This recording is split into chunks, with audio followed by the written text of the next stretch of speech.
हाय दोस्तों, मैं सुबोध कुमार आपका स्वागत करता हूं। आपका अपना यूट्यूब चैनल जिसका नाम है जीके भारत बिहार पे। तो आज हम पढ़ेंगे एक नया वीडियो जो कि संबंधित है भारत के संवैधानिक विकास से। आज इस वीडियो के माध्यम से जो है दोस्तों, हम लोग कुछ रेगुलेटिंग एक्ट को पढ़ेंगे और साथ ही साथ कुछ मुख्य प्रश्न भी जो कि हर एक एग्जाम में जो है पूछा जाता है। अगर आप दरोगा की तैयारी कर रहे हैं या बीपीएससी का तैयारी कर रहे हैं तो उसमें क्या होगा, चाहे किसी भी एग्जाम की तैयारी आप कर रहे हो तो उनमें जो है इनसे प्रश्न बनते हैं। तो बने रहिएगा मेरे साथ वीडियो के अंतिम तक, और वीडियो अच्छा लगता है तो चैनल को सब्सक्राइब कर लीजिएगा और वीडियो को शेयर जरूर करिए। तो आइए स्टार्ट करते हैं। आज हम पढ़ेंगे क्या, रेगुलेटिंग एक्ट 1773, 1781 का act of settlement, Pitt's India act 1784, 1786 का अधिनियम और 1793 का चार्टर एक्ट। ठीक है दोस्तों, और साथ ही साथ हम कुछ मुख्य प्रश्न भी पढ़ेंगे। तो आइए स्टार्ट करते हैं। सबसे पहले क्या होता है, सबसे पहला प्रश्न कि रेगुलेटिंग एक्ट 1773 का जो गठन किस समिति के तहत किया गया था, तब आंसर लगाना है गुप्त समिति। गुप्त समिति के तहत जो है रेगुलेटिंग एक्ट 1773 का गठन किया गया था। क्लियर। अब अगला प्रश्न क्या बनता है दोस्तों कि 1773 के रेगुलेटिंग एक्ट के तहत बंगाल के गवर्नर को बंगाल का गवर्नर जनरल बना दिया गया था। बंगाल के गवर्नर को बंगाल का गवर्नर जनरल बना दिया गया, और बंगाल के अंतिम गवर्नर जो थे उन्हीं को जो क्या होता है, बंगाल का प्रथम गवर्नर जनरल बना दिया जाता है। तो उनका नाम अगर पूछ लिया जाए तो कौन थे भाई, तब आंसर लगाना है क्या, वारेन हेस्टिंग्स। 1773 के रेगुलेटिंग एक्ट के तहत क्या होता है कि बंगाल के गवर्नर को बंगाल का गवर्नर जनरल बना दिया जाता है।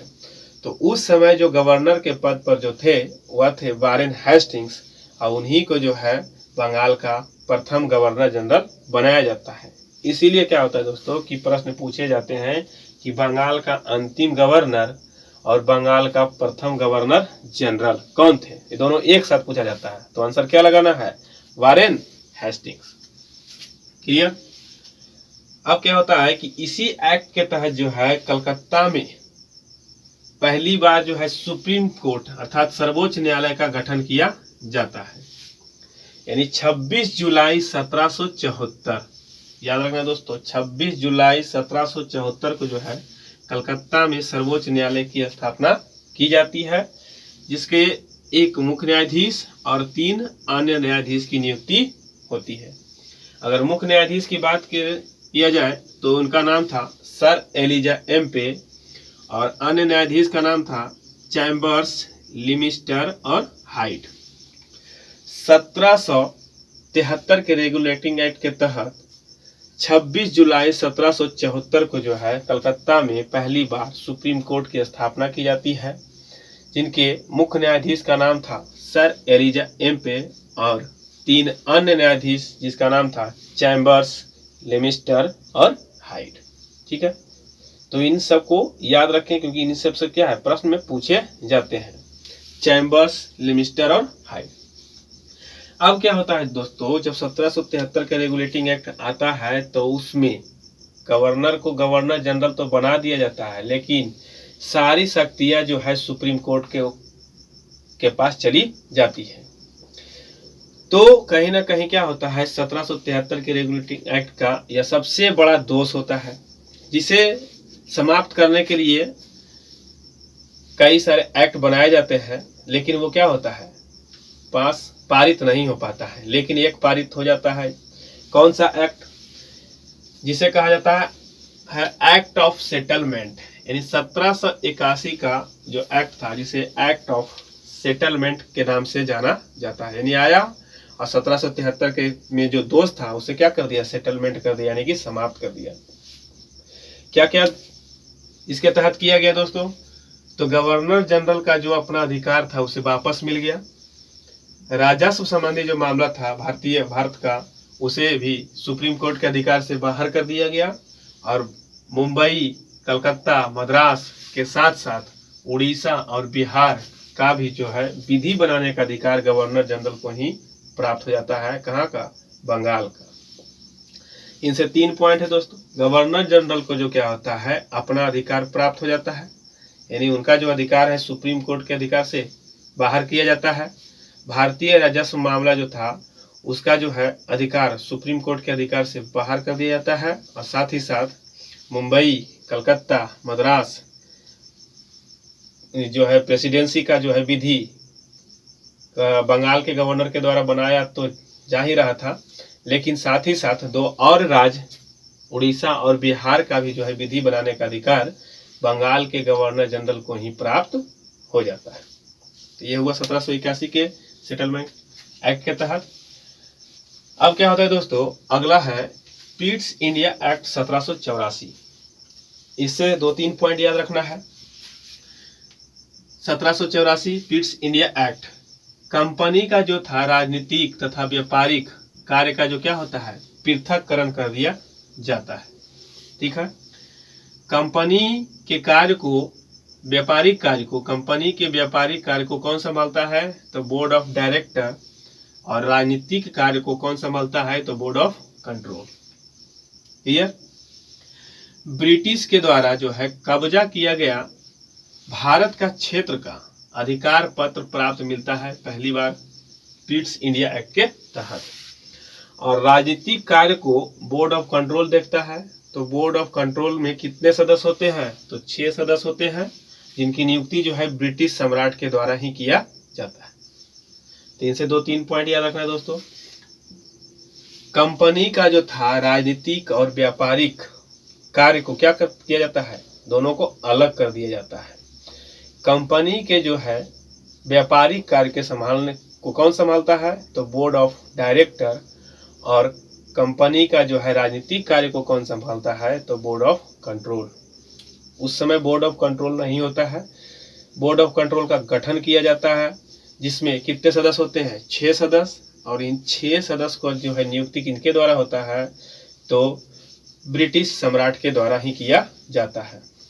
और साथ ही साथ क्या होता है दोस्तों, कि बोर्ड ऑफ कंट्रोल इनका जो है वेतन भत्ता जो है ब्रिटिश सरकार के द्वारा ही दिया जाता है। क्लियर? अगला पॉइंट है कि ब्रिटिश के द्वारा जितना भी कब्जा भारतीय क्षेत्र का किया गया था, उनका जो है अधिकार पत्र जो है प्राप्त हो जाता है। किस एक्ट के तहत, तो पिट्स इंडिया एक्ट 1784 के तहत। क्लियर? अब आते हैं 1786 के अधिनियम में 2-3 पॉइंट है। गवर्नर जनरल को विशेष परिस्थिति में अपने परिषद के निर्णय को लागू या निरस्त करने का अधिकार मिल जाता है। गवर्नर जनरल को प्रधान सेनापति की शक्तियां भी मिल जाती है। और यह दोनों अधिकार जो है सर्वप्रथम किस गवर्नर जनरल को प्राप्त हुआ, तो लॉर्ड कॉर्नवालिस को। 1786 के अधिनियम के तहत क्या होता है दोस्तों, कि गवर्नर जनरल को जो है विशेष परिस्थितियों में जो है उसके परिषद के द्वारा जो निर्णय बन लिया जाता है उसे लागू करने अथवा नहीं लागू करने का अधिकार जो है गवर्नर जनरल को प्राप्त हो जाता है। ठीक है, किस एक्ट के तहत, अधिनियम के तहत, तो 1786 के अधिनियम के तहत। साथ ही साथ क्या होता है, गवर्नर जनरल को एक पावर भी मिल जाता है जो कि प्रधान सेनापति के शक्ति के बराबर होता है। तो प्रधान सेनापति की शक्तियां का जो है शक्तियां जो किससे मिल जाती है, गवर्नर जनरल को ही प्राप्त हो जाता है। अब ये 2 प्रकार का जो पावर है, ये दोनों प्रकार के पावर प्राप्त करने वाले पहले अगर पूछ ले कि गवर्नर जनरल का नाम बताइए जो उन्हें ये दोनों पावर प्राप्त हुआ प्रथम, तब लगाना है लॉर्ड कॉर्नवालिस। क्लियर? अब आए 1793 का चार्टर एक्ट से 2-3 पॉइंट है दोस्तों। क्या होता है कि बोर्ड ऑफ कंट्रोल का जो वेतन भारत के राजस्व के द्वारा दिया जाएगा, ऐसा इसमें निर्णय आता है। अगला है कि बंगाल के गवर्नर जनरल को बंबई तथा मद्रास के पर्यवेक्षक का अधिकार मिल गया। और तीसरा जो पॉइंट बनता है, कंपनी के अधिकार को जो है 20 वर्ष के लिए बढ़ा दिया जाता है। अभी हम पढ़े थे दोस्तों कि 1784 के एक्ट के तहत जो बोर्ड ऑफ कंट्रोल जो कि कंपनी के राजनीतिक मामलों के कार्यभार संभालता है, उनका वेतन जो है ब्रिटिश सरकार के ही द्वारा दिया जाता है, क्योंकि ये दोनों बोर्ड ऑफ कंट्रोल और बोर्ड ऑफ डायरेक्टर कहाँ रहते हैं, तो ब्रिटिश के पास अर्थात ब्रिटेन में ही, तो वेतन वहीं से दिया जाता था। लेकिन 1793 के तहत जो है बोर्ड ऑफ कंट्रोल का जो वेतन था वो कहा कि अगर ये तो काम कर रहा है भारत के लिए, तो इनका वेतन जो है भारत के राजस्व के द्वारा ही दिया जाएगा। क्लियर। दूसरा बात क्या हो जाता है कि बंगाल के गवर्नर जनरल का जो है बम्बई तथा मद्रास के पर्यवेक्षक का भी अधिकार प्राप्त हो जाता है। क्लियर। तीसरा पॉइंट कि कंपनी का जो है कार्यकाल 20 वर्ष और बढ़ा दिया जाता है, 1893 से 1813 तक। क्लियर। तो आइए एक बार 1773 के रेगुलेट एक्ट के तहत किस समिति के तहत गठन किया गया, तो गुप्त समिति के तहत। क्लियर।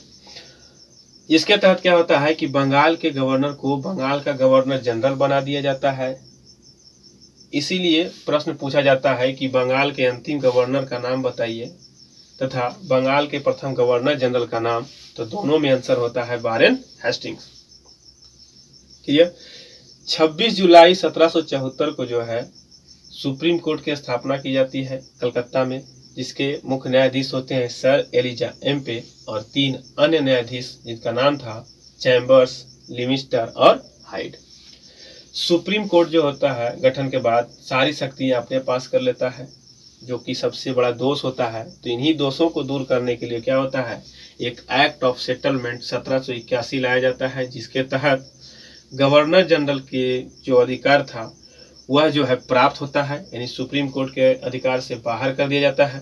भारतीय राजस्व मामला को जो है सुप्रीम कोर्ट के अधिकार से क्षेत्र से बाहर कर दिया जाता है, और साथ ही साथ गवर्नर जनरल का जो विधि बनाने का अधिकार बम्बई, मद्रास और कलकत्ता में था, साथ ही साथ 2 और राज्य पर विधि बनाने का अधिकार प्राप्त होता है, जो कि बिहार और उड़ीसा का होता है। ठीक है। तो इन 5 पे कौन बनाएगा विधि, तो गवर्नर जनरल। कहाँ का, तो बंगाल का।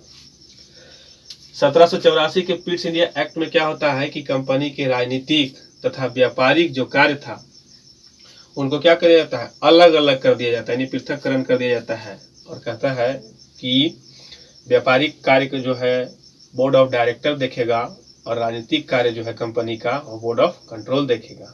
तो बोर्ड ऑफ कंट्रोल के लिए जो है 6 सदस्य की नियुक्ति कौन करता है, तो ब्रिटिश सम्राट के द्वारा किया जाता है, तथा इनका वेतन भी जो है ब्रिटिश के द्वारा ही दिया जाता है।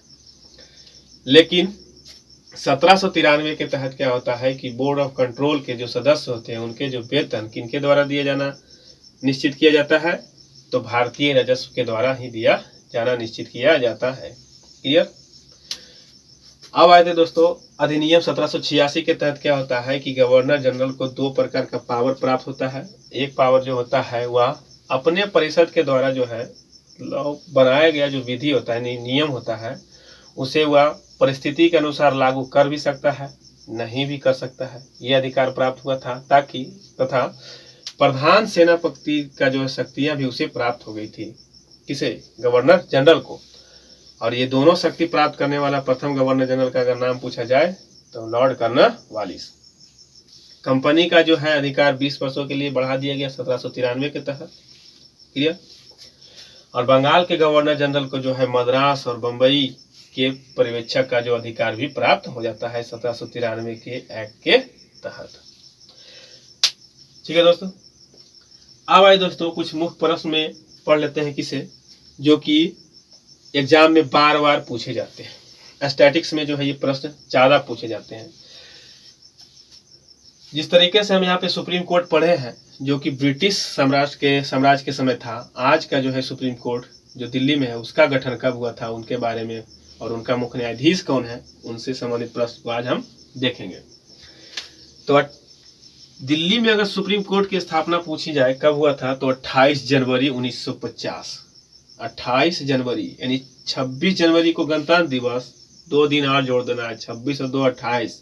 28 जनवरी 1950 को भारत का जो है सर्वोच्च न्यायालय का गठन किया गया। जिसके प्रथम मुख्य न्यायाधीश हीरालाल जेकानिया, दूसरे मुख्य न्यायाधीश MP शास्त्री, तीसरे मुख्य न्यायाधीश मेहरचंद महाजन। क्योंकि इसी तरीके से जो है एग्जाम में पूछे जाते हैं, दूसरे बताइए, तीसरे बताइए, चौथे बताइए, तो कम से कम 3 ऊपर से और 3 नीचे से याद करिए। हीरालाल जेकानिया, MP शास्त्री और मेहरचंद महाजन। MP शास्त्री, मेहरचंद महाजन। अब नीचे से 3 याद कर लीजिए। वर्तमान में कितने नंबर के हैं? तो 48वें नंबर के। नाम क्या है? NV रमना। NV रमना।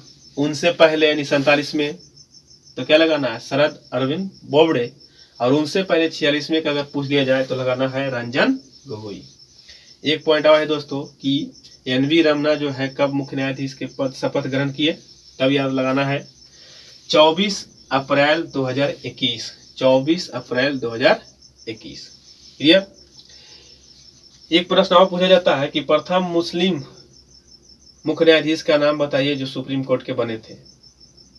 और वो ऐसा मुख्य न्यायाधीश है जो क्या है कि राष्ट्रपति भी रह चुके हैं, उपराष्ट्रपति भी रह चुके हैं कार्यवाहक के रूप में, साथ ही साथ एक बार जो है 6ठे नंबर के उपराष्ट्रपति के रूप में पूर्ण काल के लिए भी उपराष्ट्रपति रह चुके हैं। तो उनका नाम क्या है? M हिदायतुल्लाह, अर्थात मोहम्मद हिदायतुल्लाह। मोहम्मद हिदायतुल्लाह। ठीक है? तो ठीक है दोस्तों, आप इस वीडियो को जो है 1 से 2 बार देखिए और देखने के बाद वीडियो अच्छा लगता है और चैनल पर नए थे तो चैनल को सब्सक्राइब कर लीजिएगा और वीडियो को शेयर जरूर करिएगा।